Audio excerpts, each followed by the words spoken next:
Greetings punks, goths, metalheads, Romans and countrymen. My name's John and this is the Health Anarchist channel. Right, today I'm taking you guys on a walk with me that I've not done before. It's across Buckton Moor from Buckton Castle, which I've shown you on a previous video. But today I'm going to walk along the moor top to Alphin Pike, which I've never done before. I'm really interested to do this walk today because I imagine in medieval times they walked across from Buckton Castle across the moor to Alphin Pike because it was a natural high point and vantage point. So it's always cool to walk in the footsteps of your ancestors. So let's go and have a look. So basically I think from here I walk around the edge of this quarry, there's a track, and then I think I can see Alphin Pike as a tiny bump on top of that hilltop in the distance. So we'll see what it's like. It looks like it's a bit of a climb anyway. So this is a walk that I wanted to do the other week, but I couldn't come because my back was a bit bad and we had forecast torrential rain, so I didn't want to be caught up in air and torrential rain with a bad back. So I'm fine today, so just glad I can get out up here. It's very quiet. I didn't show you the climb up today because I've covered that on previous videos. It's just a bit of a steep climb up to Buckton Castle.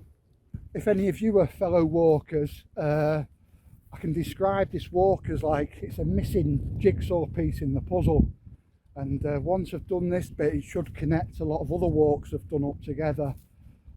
So yeah, I'm interested to see how it turns out.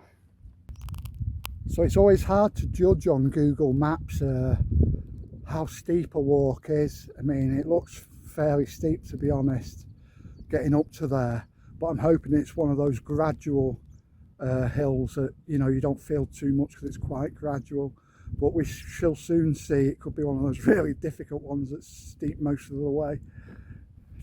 So when we talk about walking for well-being, as in mental well-being, I'll explain what I find about walking. It'll be different for different people.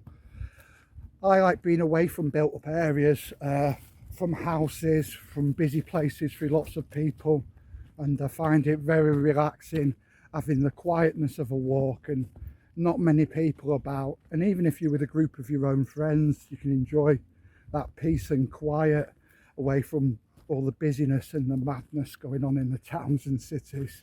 That's the main thing. Also, it's the exercise. It's when you're walking those miles, you're burning up energy and you're spending your energy on something better than sat at home stressing about everything. So, you know, you're outdoors, you're burning energy up.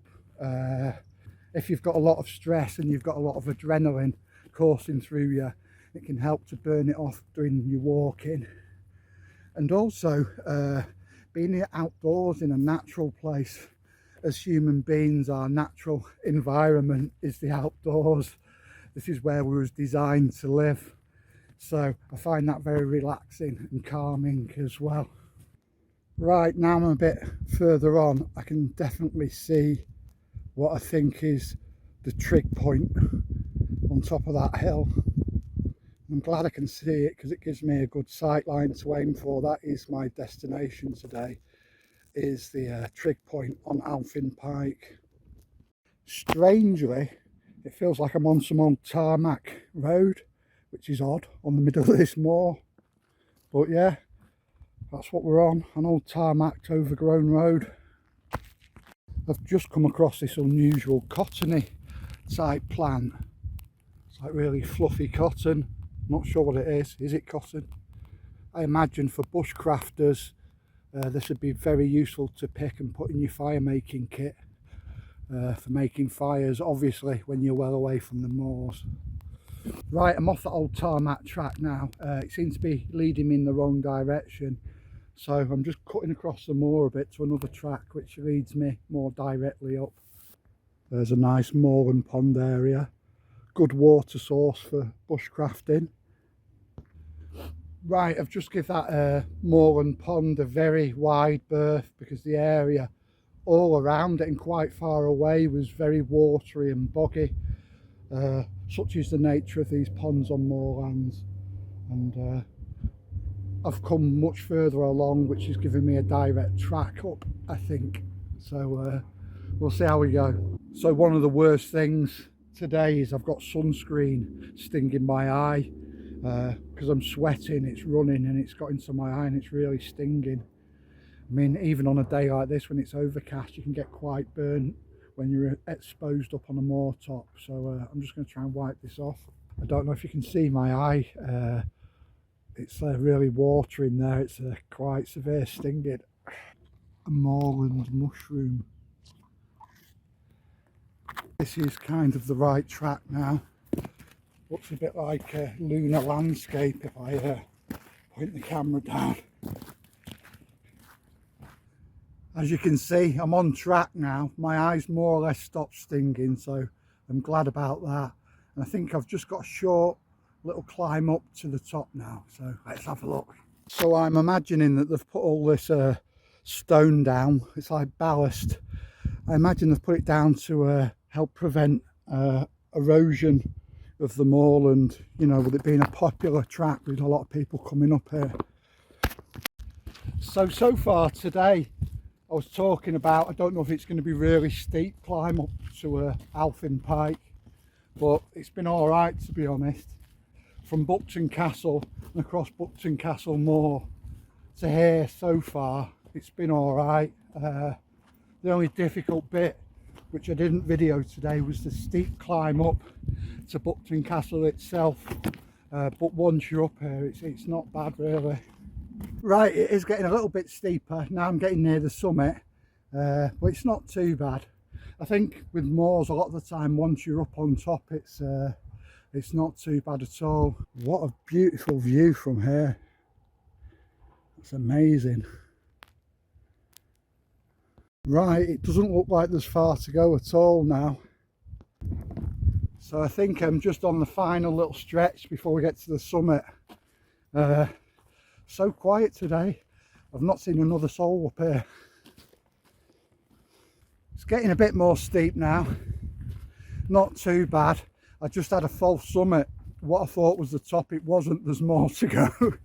But that happens quite a lot when you walk in hills. You get these false summits. Right, so I'm almost at the summit now. So I think we'll walk these next few feet together and we'll have a look together what's on the other side of it all. Wow.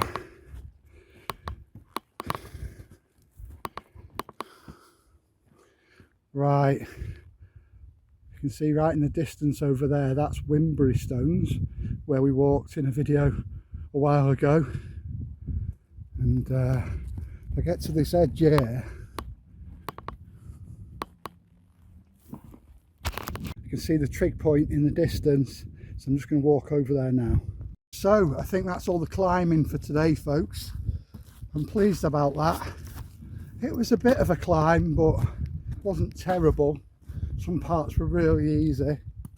It's got a bit more difficult when I got near the summit, but yeah, I'm at the top now, nice and quiet. So there's the trig point. Looks like there's some round stone structure which maybe was a cairn at one point.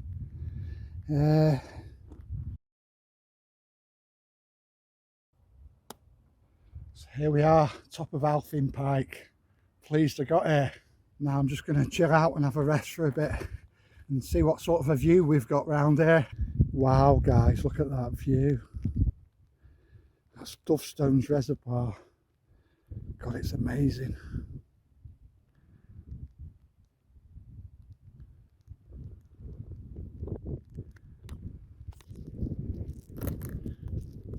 What's really odd today is I'm the only soul up here. Well, do I have a soul? I'm the only thing up here. So I've just had to sit down for a bit. I've had a little snack and I've had a drink, and I'm just chilling out, and it's a lovely day for it. It's not too hot, there's a bit of a breeze, but I'm plenty warm enough up here. I mean, it's just so calming and soothing to sit up here. It's just so peaceful and relaxing, and I know a lot of you guys will feel the same about being in nature. It's almost like recharging your batteries. But as I've said a few times before, as human beings, this is our natural environment to be in places like this. This is what we were built for. So I just think I'm going to have another 10 minutes or so up here before I head off back. So thanks for watching and coming along with me today. If you did enjoy this video, please don't forget to give us a like and subscribe. And until the next video, keep yourself very safe. Take care. Bye.